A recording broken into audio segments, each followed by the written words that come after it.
Olá pessoal, tudo bem com vocês? Na videoaula de hoje nós vamos falar do módulo 110, 111 e 112, que se encontra na página 80. E o tema é fração equivalente e simplificação de fração. Bem, vamos começar por frações equivalentes. O que é que são frações equivalentes? Frações equivalentes, como vocês já viram anteriormente lá no quinto ano, elas são frações que, embora representadas por números diferentes, elas representam a mesma quantidade. Elas representam a mesma quantidade, embora sejam compostas por números diferentes.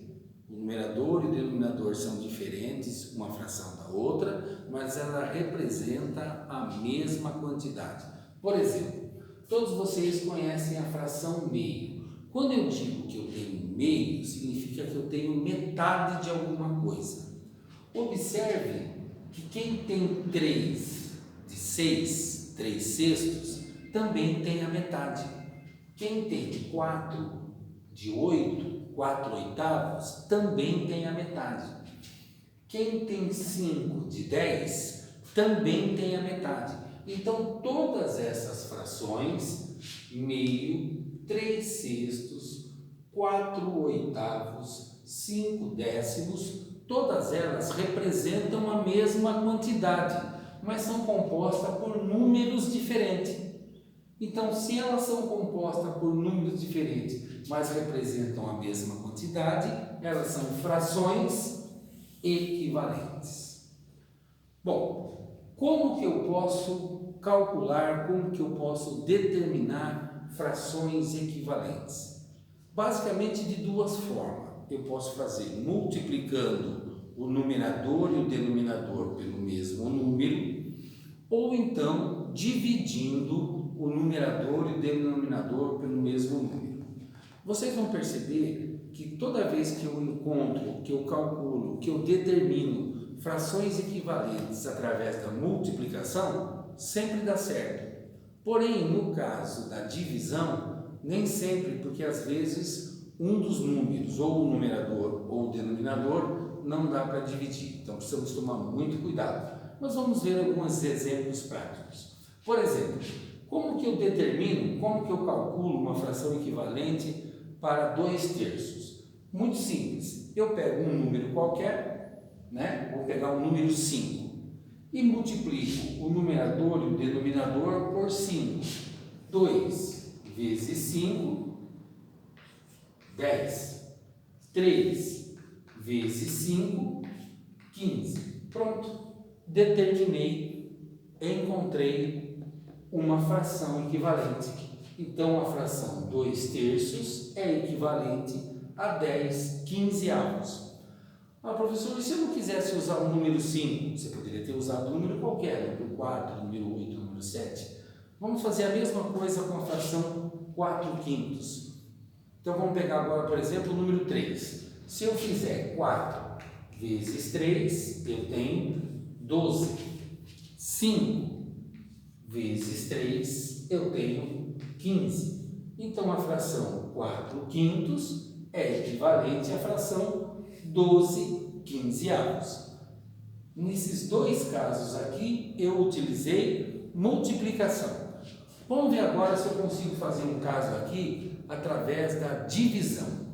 Observe que os dois números são pares, então é possível dividir esses dois números pelo mesmo valor. Eu vou dividir 10 por 2, o que eu obtenho aqui? 5. E quando eu divido 12 por 2, eu obtenho 6. Então, eu também posso encontrar, eu também posso determinar uma fração equivalente pela divisão.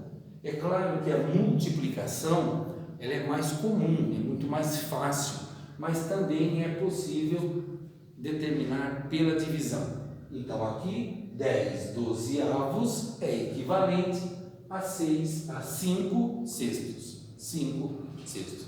Ok? Bom, agora nós vamos ver um pouquinho sobre simplificação de frações. Bem, agora nós vamos falar sobre a simplificação de frações. Simplificar uma fração é tornar a fração o mais simples possível, é tentar reduzi-la encontrando frações equivalentes até que ela fique numa forma mais simples possível. E para isso nós vamos utilizar a divisão. Bom, uma coisa importantíssima que vocês já ouviram falar: quando a fração chega no ponto em que ela está o mais simples possível, que não dá para simplificar mais, essa forma é chamada forma irredutível. Quando não dá mais para reduzir, não dá mais para simplificar. Por exemplo, a divisão que eu vou utilizar aqui não é uma divisão qualquer. É muito comum para que a gente não erre isso, principalmente no início do sexto ano, do quinto ano, nós trabalharmos com os números primos. Lembram-se? 2, 3, 5, 7, assim por diante. Então vejam bem, se eu tenho aqui a fração 4/6, bom, existe algum número entre os números primos que é possível dividir 4 e dividir 6? Sim, o número 2. Então, quando eu faço 4 dividido por 2, eu tenho 2. Quando eu faço 6 dividido por 2, eu tenho 3. Então, eu fiz uma simplificação da fração e, ao mesmo tempo, encontrei uma fração equivalente. E qual foi a fração? 2/3. Então, a forma simplificada de 4/6 é 2/3. Esta é, na verdade, a sua forma irredutível. Ok? A sua forma irredutível. Vamos fazer a mesma coisa agora com 16/20. Bom, vamos começar. 16, tá? Eu não vou mais colocar esse símbolo, vamos fazer direto de cabeça? Já entenderam como funciona, né? 16 e 20, dá para dividir por quanto? Dá para dividir por 2. 16 dividido por 2, 8. 20 dividido por 2, 10. Será que aqui já é a forma irredutível? Ou dá para dividir ainda? Muito bem, dá para dividir de novo. Vamos simplificar mais então. 8 dividido por 2, 4. 10 dividido por 2, 5. Agora já não dá mais, já aqui já está a forma irredutível, 4/5. Essa outra aqui, 30/42.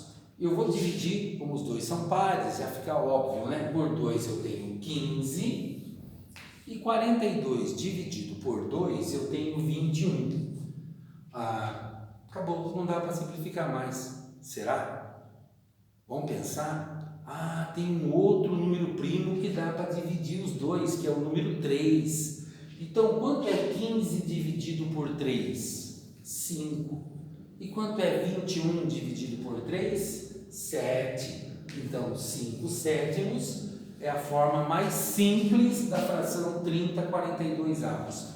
Uma coisa importantíssima, a partir de hoje, sempre você simplifica a fração, se ela for possível, de simplificação. Você não precisa nem perguntar mais para o professor.